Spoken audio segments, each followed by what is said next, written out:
बिस्मिल्लाहिर्रहमानिर्रहीम। अस्सलाम वालेकुम नाजरीन, आप देख रहे हैं प्रोग्राम सेहत सबके लिए। मैं हूं आपके साथ आरिफ इशरफान। नाजरीन, आज हम उस बीमारी को डिस्कस करने जा रहे हैं। अगर एक दफ़ा कोई शख्स उसमें मुब्तला हो जाए तो तकरीबन उसका बचना नामुमकिन होता है। उस बीमारी का नाम है कैंसर। ये औरतों में, बूढ़ों में, नौजवानों में तो होती है, लेकिन ये बच्चों में भी होना शुरू हो गई है। इसकी क्या वजह है? पाकिस्तान में बच्चों में कैंसर की रेशो क्या है और ये किस हवाले से इंक्रीज हो रही है? इस बीमारी को डिस्कस करने के लिए हमारे साथ मौजूद हैं सैयद अली शाजिफ, जो कि चाइल्डहुड कैंसर स्पेशलिस्ट हैं। I welcome you to my program sir. Thank you sir, first of all के बच्चों में कैंसर कितना आम है और इसकी बड़ी वजह क्या है? सबसे पहले तो मैं ये मिथ जो है ये दूर करना चाहूँगा कि कैंसर जो है वो काबिल इलाज नहीं है। कैंसर जो है अडल्ट्स में भी काबिल इलाज है और बच्चों में बड़ों की निस्बत बहुत ज़्यादा काबिल इलाज है। बच्चों में तकरीबन जो डेवलप्ड वर्ल्ड है उसके अंदर 90 से 100% तक जो बच्चों के सरतान की कामयाबी की शरह है। ये अलग बात है कि पाकिस्तान जैसे मुल्क में जो डेवलपिंग कंट्रीज हैं उनमें सहूलियात की कम होने की वजह से जो ये शरह है ये बहुत कम है, तकरीबन 25-30% है। लेकिन अगर मुकम्मल तौर पर इसका इलाज यानी बेहतरीन सपोर्टिव केयर के साथ और जदीद जो सहूलियात हैं उनके साथ किए जाए तो ये बहुत हद तक काबिल इलाज बीमारी है। दूसरा सवाल आपने ये पूछा कि ये क्यों होता है, तो कैंसर के जो अलामात बड़ों में जो होती हैं वो बिल्कुल बच्चों से एक तो मुख्तलिफ होती हैं और जो वजूहात हैं वो भी बिल्कुल मुख्तलिफ होती हैं। तो बड़ों में वजूहात जैसे आमतौर पे हम कहते हैं कि जैसे स्मोकिंग के बारे में लिखा होता है, सिगरेट के पैकेट्स पे लिखा होता है कि स्मोकिंग जो है वो कैंसर करती है, या अल्कोहल कैंसर करती है, या दूसरी जो चीज़ें हैं वो करती हैं। लेकिन बच्चे चूंकि इन आलाइशों से पाक होते हैं, उनकी बॉडीज हेल्दी होती हैं, तो वो जो ट्रीटमेंट है कैंसर का ट्रीटमेंट उसको रिस्पॉन्स उनका बहुत अच्छा होता है, बड़ों की निस्बत बहुत अच्छा होता है। इसकी वजह से जो बच्चों में आउटकम भी बड़ों की निस्बत बहुत यानी बेहतर है और मुख्तलिफ है। तो और वजूहात जो हैं वो ज़्यादातर जो है कैंसर आपको पता है कि जीनियाती तब्दीलियों की वजह से होता है। जो सेल्स होते हैं हमारे जिस्म जो है मुख्तलिफ सेल्स से मिलकर बना है, खुलियों से मिलकर बना है। उनके अंदर डीएनए है और उसके अंदर कोई म्यूटेशंस होती हैं, तब्दीलियां होती हैं, जिनकी वजह से जो है कुछ खुलिये जो है बहुत तेज रफ्तारी से बढ़ना शुरू हो जाते हैं और उनको रोकना नामुमकिन हो जाता है। उसकी वजह से कैंसर होता है। तो बच्चों में ये इनहेरिटेड भी वजूहात हो सकती हैं, जैसे कुछ बच्चे हैं डाउन सिंड्रोम के या मुख्तलिफ सिंड्रोम्स का शिकार होते हैं उनको, या कुछ यानी ट्विन्स हैं तो वही फैमिलीज में रन करते हैं। इसी तरह लेकिन जो रेडिएशंस वगैरह से भी बच्चों को कैंसर हो सकता है। और जो कैंसर के इलाज की जो अद्वियात हैं उनकी वजह से भी एक ज़माने में कैंसर हो जाता था, लेकिन अब वो ये वजह जो है बहुत कम रह गई है। तो ये कुछ वजूहात हैं बच्चों में कैंसर की। अच्छा, पाकिस्तान में बच्चों का कैंसर इंक्रीज हो रहा है या डिक्रीज हो रहा है, इस हवाले से क्या? अच्छा, ये बात भी मैं क्लियर करना चाहूँगा कि ये भी एक मिथ है कि बच्चों में सरतान कोई नई चीज़ है। सरतान जो है बच्चों में उसी तरह हमेशा से हम देख रहे हैं जैसे कि बड़ों में मौजूद है। तो जो सरतान के इलाज की कामयाबी की जो कहानी है वो तकरीबन 1960s से शुरू होती है, जो बच्चों में जो कैंसर के इलाज की कामयाबी की। जब जो उस ज़माने में जो ख़वातीन थी वो हमल के दौरान एक्सरेज करवाया करती थी। तो यानी जैसे आजकल अल्ट्रासाउंड करवाया जाता है तो उन ज़माने में एक्सरेज करवाया जाता था। रेडिएशन, तो एक्सरेज जो होते हैं वो रेडिएशंस होती हैं। तो रेडिएशंस जो है वो अंदर म्यूटेशंस कर देती थी बच्चों के अंदर, बच्चों के सेल्स में, खुलियों में, और जब वो पैदा होते थे तो उनको ल्यूकीमिया उनमें डायग्नोज हो जाता था। तो वहाँ से फिर उन्होंने एक्सरे का इस्तेमाल, रेडिएशन का इस्तेमाल कम कर दिया और वहाँ से फिर हमें पता लगा कि ये ल्यूकीमिया। और फिर ज़्यादा जो पहली दफ़ा जो पीडियाट्रिक ऑन्कोलॉजिस्ट जो है उन्होंने काम करना शुरू किया बच्चों के कैंसर के डॉक्टरों ने, वो बच्चों के सरतान पर, और फिर बाद में बच्चों के खून के सरतान पर, फिर बाद में सॉलिड ट्यूमर जो रसौलियाँ होती हैं उनके ऊपर भी काम करना। पाकिस्तान में इसकी क्या रेशो है? पाकिस्तान में तकरीबन हर साल जो है, जो हमारे पास कोई स्टैट्स नहीं है, हमारे पास कोई कैंसर रजिस्ट्री नहीं है। आइडियली जो है ना कैंसर रजिस्ट्री होनी चाहिए, इंदराज होना चाहिए हर कैंसर के बच्चे का और रिकॉर्ड होना चाहिए। हमारे पास कोई हॉस्पिटल्स के अंदर कोई इंफॉर्मेशन सिस्टम नहीं है। सिर्फ बड़े हॉस्पिटल्स हैं जैसे शौकत खानम हॉस्पिटल या आगा खान हॉस्पिटल, इंडस या शिफा जैसे हॉस्पिटल हैं जहाँ पर हेल्थ इंफॉर्मेशन सिस्टम जो है वो मौजूद है, जिसमें जो भी बच्चा जाता है उसका इंदराज किया जाता है। लेकिन हमारे पास चूंकि इस तरह की सहूलियात नहीं है, तो हम कैंसर रजिस्ट्री बनाने में कामयाब नहीं हो सके। तो हम सिर्फ जो है सिर्फ अंदाजा लगा सकते हैं कि तकरीबन 10 से 12,000 तक बच्चे जो हैं वो कैंसर का शिकार होते हैं हर साल। हर साल नए बच्चे जो है ना वो हमारे पाकिस्तान के अंदर हर साल 10 से 12,000 नए बच्चे अच्छा, कैंसर एज की रेंज क्या है इनकी?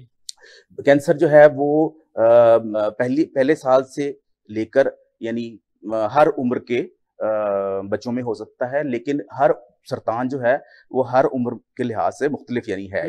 यानी कुछ सरतान है जो बहुत छोटे बच्चों में पाए जाते हैं, कुछ बड़े बच्चों में, कुछ एडोलेसेंट एज में या अडल्टहुड में पाए जाते हैं।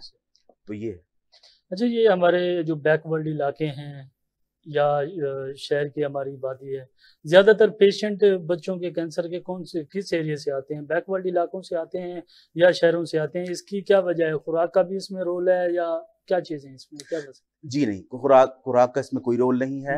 जो बड़ों में खुराक का कोई होता होगा डाइट वगैरह का, लेकिन बच्चों में बिल्कुल कोई रोल नहीं है। अच्छा। अमीरों को भी उतना ही सरतान हो सकता है जितना गरीबों को हो सकता है। रूरल एरियाज में भी उतना ही सरतान मौजूद है जितना कि अर्बन एरियाज में है। तादाद के बारे में पूछ रहे हैं। तादाद जो है वो मतलब जैसे हमारा पाकिस्तान में रूरल एरिया ज्यादा है, तो ज्यादा बच्चे जो हैं देहात से आते हैं, लेकिन शहरों से भी बच्चे वही उतनी ही तादाद में। तो ये नहीं कह सकते कि हम कि जो है रूरल एरिया से ज्यादा आ रहे हैं या अर्बन से कम आ रहे हैं।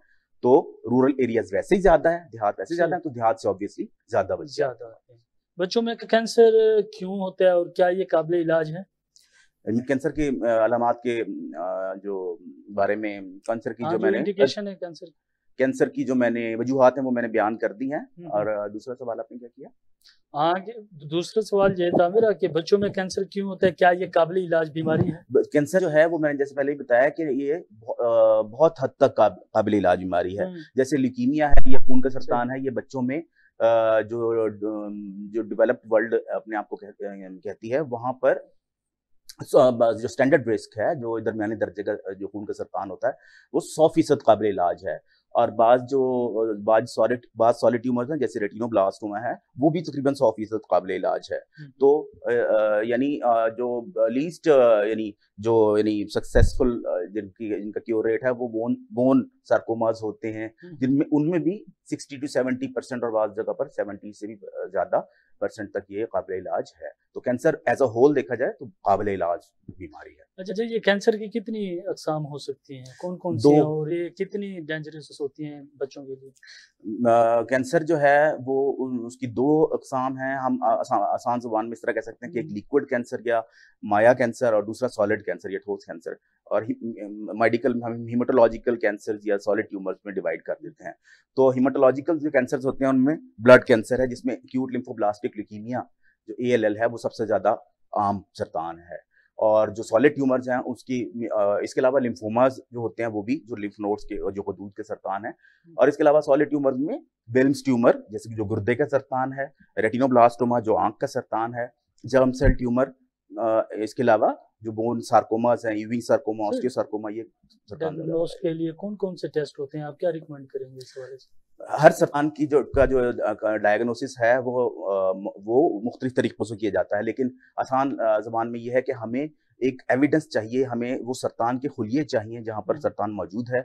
और मुख्तलिफ टेस्ट्स की मदद से हमें साबित करके देना होता है पैथोलॉजिस्ट को कि ये वाला सरतान इसमें मौजूद है। जैसे मिसाल के तौर पे इम्यूनोफिनोटाइपिंग जो है उसके बगैर एक्यूट लिम्फोब्लास्टिक ल्यूकीमिया का टेस्ट मुमकिन नहीं है।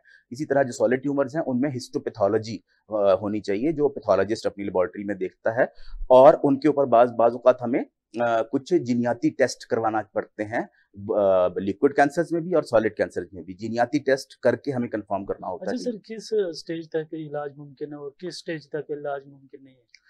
हम जो स्टेजिंग है वो एक आम लफ्ज़ है, लेकिन हम इसको बाज़ दफ़ा रिस्क स्ट्रेटिफिकेशन या खतरे के लिहाज से ज़्यादा खतरे वाली, दरमियाने खतरे वाली या कम खतरे वाली बीमारी, और फिर बाज़ दफ़ा हम स्टेजिंग भी करते हैं कि स्टेज 1 से स्टेज 4 तक या 5 तक ये बीमारी फला बीमारी है। तो बच्चों में बाज सरतान है जिनमें अगर फैल जाए, बीमारी फैल जाए, जैसे बोन सार्कोमास हैं, और अगर उनमें बीमारी फैल जाए तो वो उसका इलाज बहुत मुश्किल हो जाता है। लेकिन जैसे ल्यूकीमिया है या लिम्फोमा है, चाहे वो बहुत ज़्यादा फैली हुई बीमारियां ही क्यों ना हो, वो भी बहुत हद तक, यानी काफ़ी हद तक काबिल इलाज होती हैं। उनका यानी उतना क्योर रेट ज़्यादा नहीं होता जितना अर्ली डायग्नोस्ड कैंसर में होता है, लेकिन फिर भी वो तकरीबन 70-80% से ज़्यादा काबिल इलाज होती है। अच्छा सर, ये कैंसर का इलाज गरीब आदमी के लिए, क्या गरीब आदमी इसको बेयर कर सकता है? कैंसर इलाज में तबकाती तकसीम जो है वो बहुत वाज़ेह तौर पर मौजूद है, और कैंसर के इलाज, कैंसर की वजह से जो लोग मर जाते हैं, बच्चे वफात पा जाते हैं, उसकी वजह ही गुर्बत है। कैंसर जो है वो अगर हम क्योर रेट देखा जाए तो, यानी अगर हम स्टैट्स निकालें तो वो पॉपुलेशन जो कि यानी अपर मिडिल क्लास या अपर क्लास की पॉपुलेशन है, उनमें पाकिस्तान के अंदर भी क्योर रेट जो है आपको डेवलप्ड जो कंट्रीज हैं उतना ही मिलेगा। लेकिन जो गरीब आदमी है, चूंकि उसके पास पैसे नहीं है, तो कई दफ़ा वो शुरू में ही इलाज छोड़कर चले जाते हैं, जिसको हम अबेंडनमेंट कहते हैं, ट्रीटमेंट अबेंडनमेंट। और उसकी सबसे बड़ी वजह जो है वो कॉस्ट होती है, यानी खर्चा होता है। तो क्योंकि उनको अपना घर छोड़कर वहाँ रहना होता है, उनको वहाँ पर अपना अखराजात करने होते हैं, काम वहाँ पर उनका छोड़ चुके होते हैं वो, और यहाँ पर जो कि मतलब हमेशा कीमोथेरेपी भी, यानी अद्वियात या रेडिएशन या जो भी कुछ होता है वो भी सस्ती नहीं होती, बहुत महंगी होती है, तो वो छोड़कर चले जाते हैं।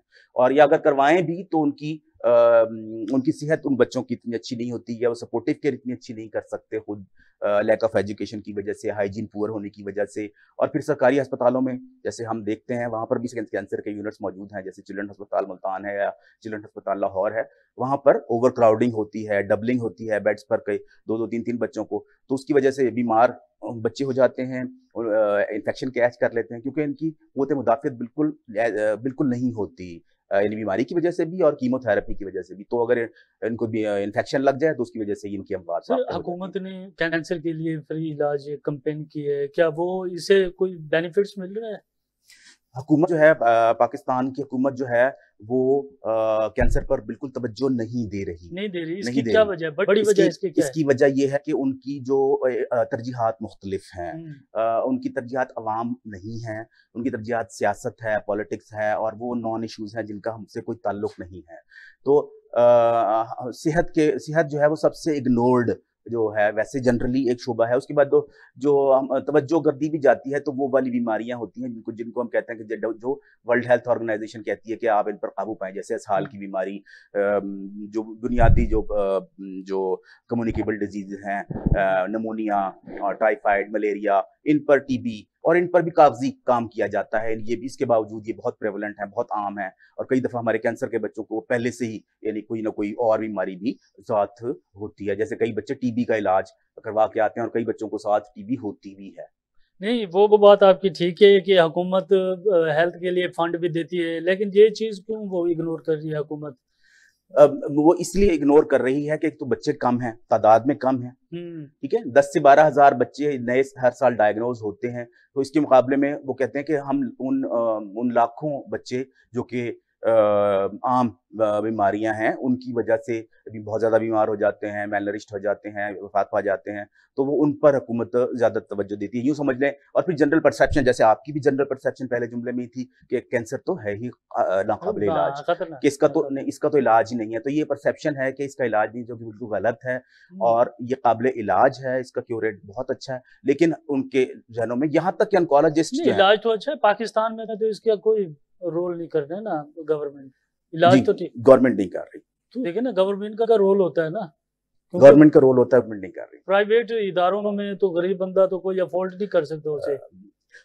जो प्राइवेट इदारे हैं पाकिस्तान में, जैसे आगा खान हॉस्पिटल है या शौकत खानम हॉस्पिटल है या इंडस अस्पताल हैं, वहाँ पर कुछ ट्रस्ट हॉस्पिटल्स भी हैं, कुछ यानी फ्री इलाज भी करते हैं, कुछ पार्शली फ्री इलाज करते हैं, लेकिन कुछ पूरी कीमत लेते हैं। वहाँ पर जो है सहूलियात बहुत अच्छी हैं, तो क्योर रेट भी बहुत अच्छा है। तो हुकूमत जो है वो समझती है कि शायद कैंसर जो है ना उसी तरह वो ट्रीट कर लेगी जैसे नमूनिया या दूसरी बीमारियां ट्रीट कर लेती है, इसलिए वहां तक ये बात नहीं पहुंची हुई या पहुंचने नहीं दी जाती। इसकी वजह यह है कि बहुत इन्वेस्टमेंट करना पड़ती है और बहुत ज़्यादा बहुत कम बच्चों के लिए बहुत ज़्यादा यानी पैसे खर्च करने पड़ते हैं हुकूमत को, तो इसलिए वो उनकी यानी तरजीहात में शामिल नहीं है। नाजरीन, प्राइवेट अस्पतालों में जो कैंसर का इलाज है वो एक अच्छे तरीके से किया जाता है, लेकिन जो हमारे सरकारी इदारे हैं सेहत के, वो इस चीज़ के ऊपर क्यों नहीं सोच रहे। जो बजट आता है, जो फंड आते हैं, बाकी डिजीज़ के ऊपर खर्च किया जाता है, लेकिन ये जो कैंसर की जो एक डेंजरस खतरनाक बीमारी है, इसके ऊपर क्यों नहीं किया जाता। यहाँ लेते हैं एक ब्रेक के बाद दोबारा डिस्कशन का सिलसिला जारी रहेगा।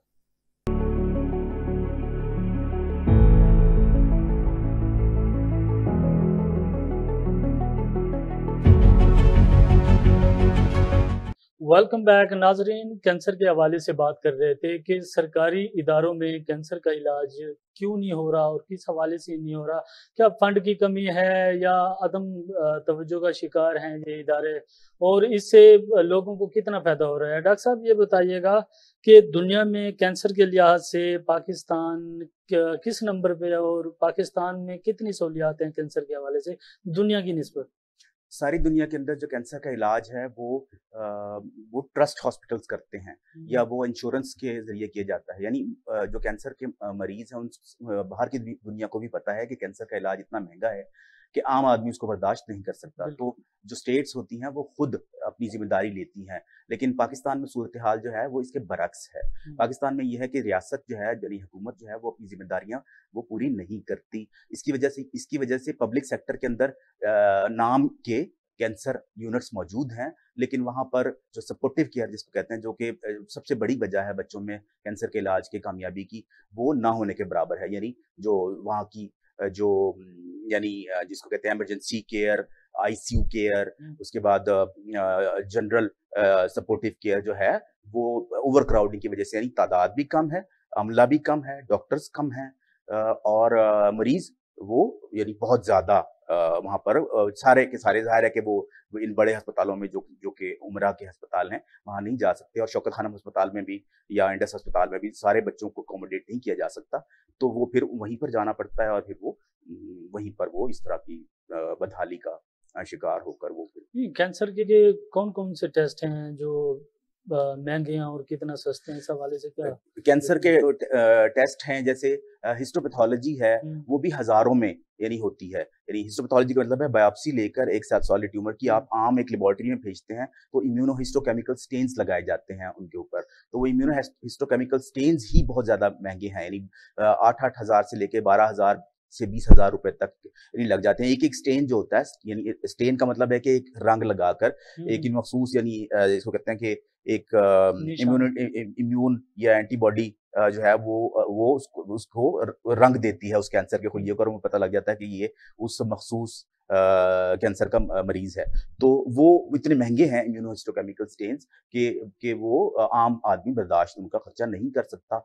और इसके अलावा जो जैसे ल्यूकीमिया का मैंने बताया, जो फ्लो साइटोमेट्री का जो आम सा टेस्ट है, जो कि हर बच्चे में जो कि जिसकी तशखीस होना जरूरी है, वो उसकी लागत जो है जो यानी चिल्ड्रन हॉस्पिटल जो है इस वक्त मुल्तान, वहाँ पर ये सहूलत जो है उन्होंने मुहैया की है, लेकिन वहाँ पर भी 10,000 रुपए का वो टेस्ट होता है।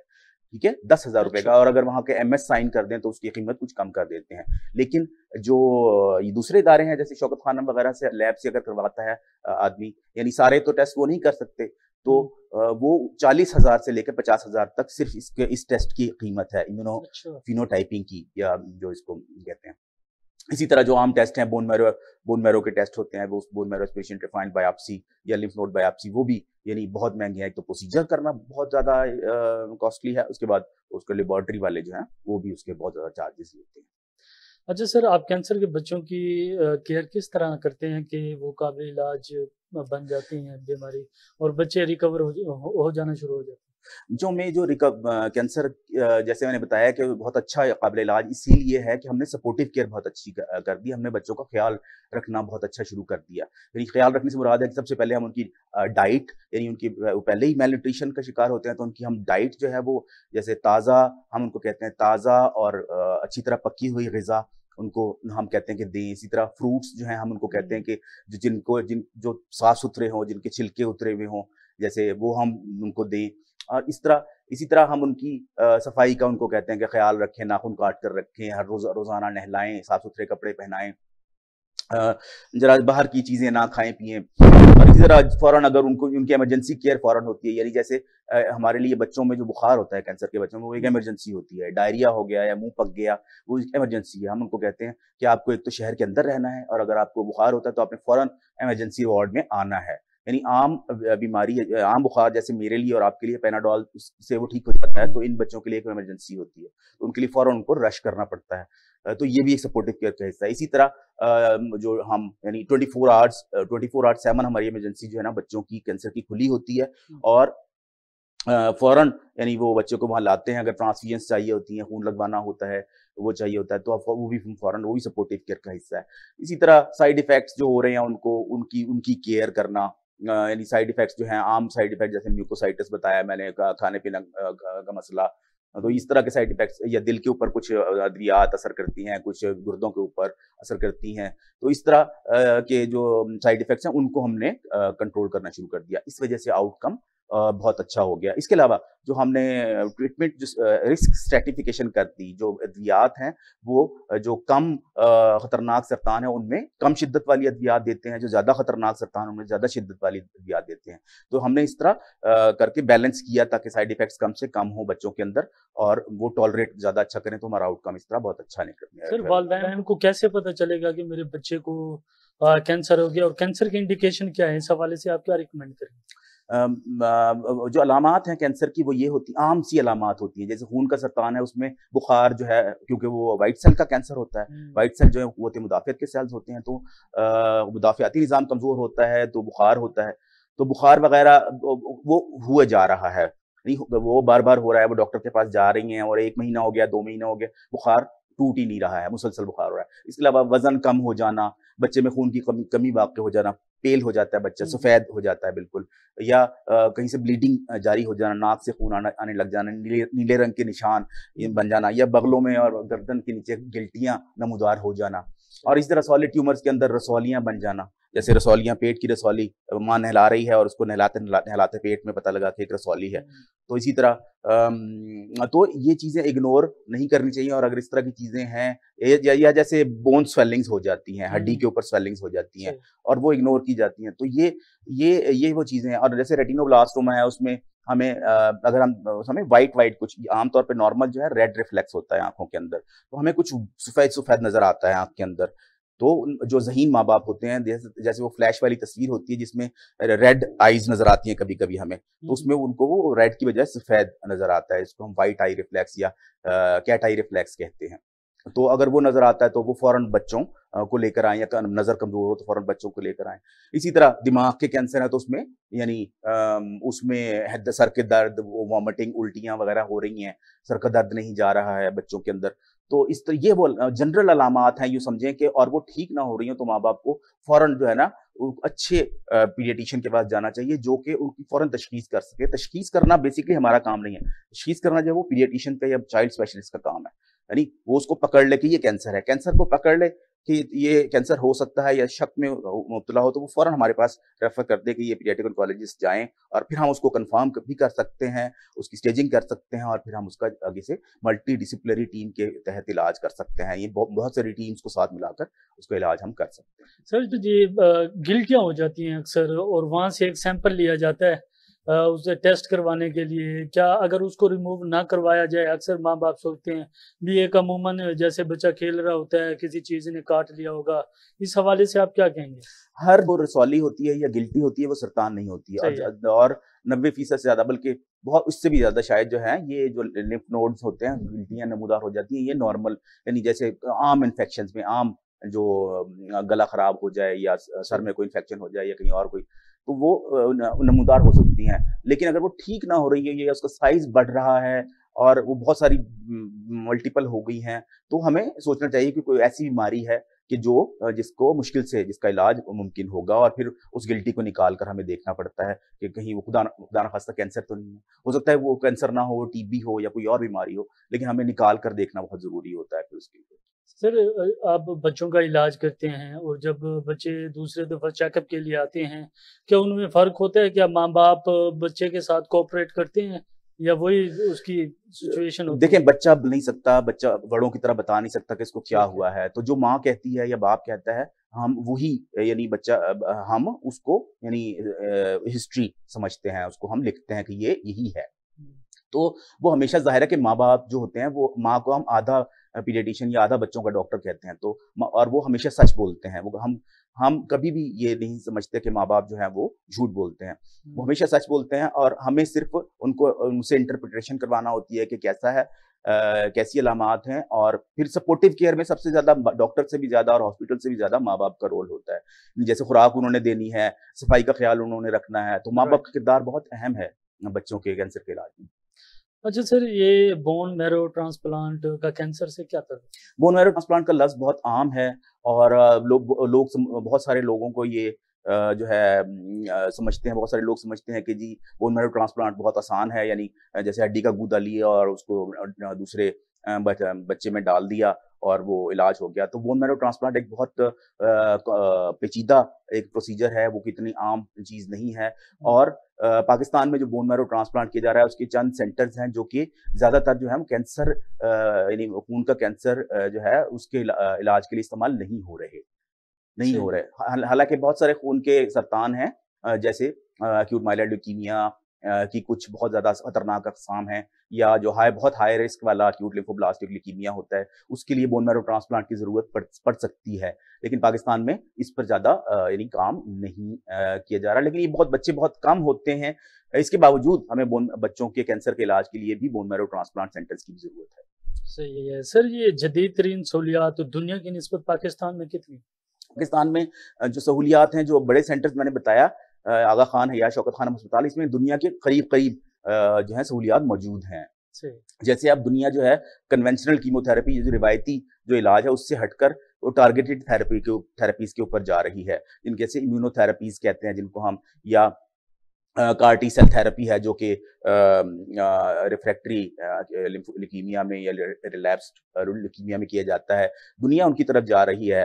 दुनिया जा रही है प्रिसिजनल मेडिसिन की तरफ, प्रिसीजन मेडिसिन की तरफ, ट्रांसलेशनल रिसर्च की तरफ, यानी वो सिर्फ उन सेल्स को टारगेट करे जहाँ पर कैंसर है, और उनको टारगेट ना करे जहाँ पर कैंसर यानी नॉर्मल टिश्यू जो है वो उससे मुतासिर ना हो।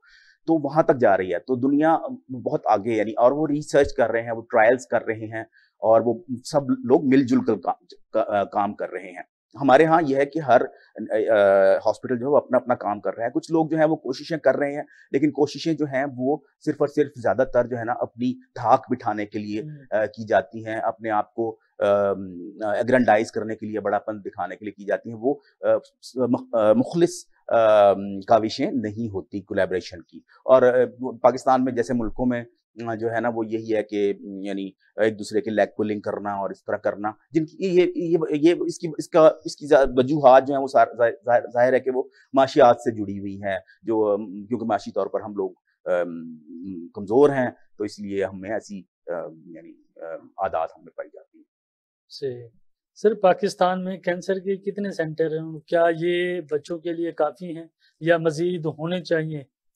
साउथ पंजाब में जो है, सबसे पहले साउथ पंजाब की बात करूँगा। जनूबी पंजाब के अंदर बच्चों के कैंसर का सिर्फ़ एक सेंटर मौजूद है। 5 करोड़ की आबादी है, 5 करोड़ की आबादी में से तकरीबन हर साल 2500 के करीब नए बच्चे जो हैं जनूबी पंजाब में कैंसर की तशख़ीस उनकी होती है। लेकिन उनके लिए सिर्फ़ एक चिल्ड्रन हॉस्पिटल मुल्तान में एक सेंटर मौजूद है, जहाँ पर हर साल सिर्फ़ 300 बच्चों का इलाज मुमकिन है। और ये भी जो है इसमें भी इन 300 बच्चों जो नए दाखिल होते हैं वहाँ पर, वो भी ओवर क्राउडिंग वहाँ पर है।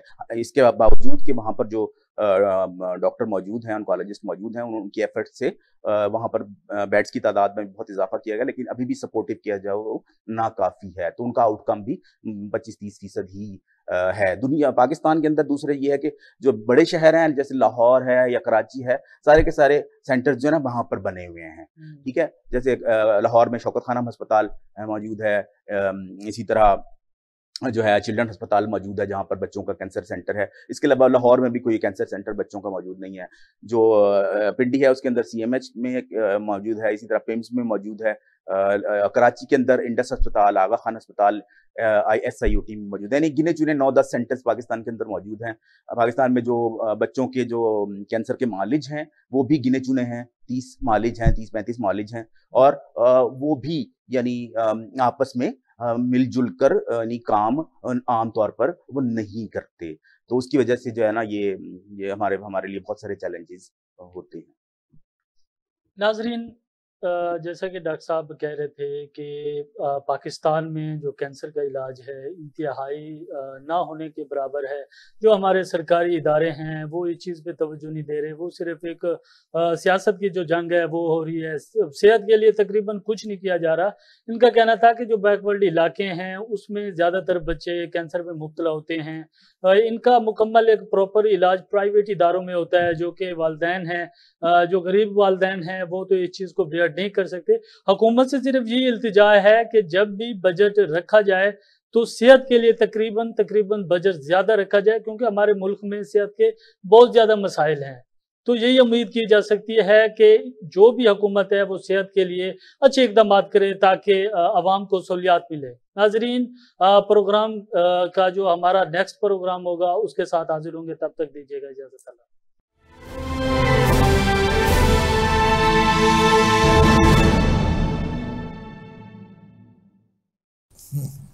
तो कराची के अंदर प्रॉपर्टी की आप समझेंगे इंडिया से फिर भी कम है।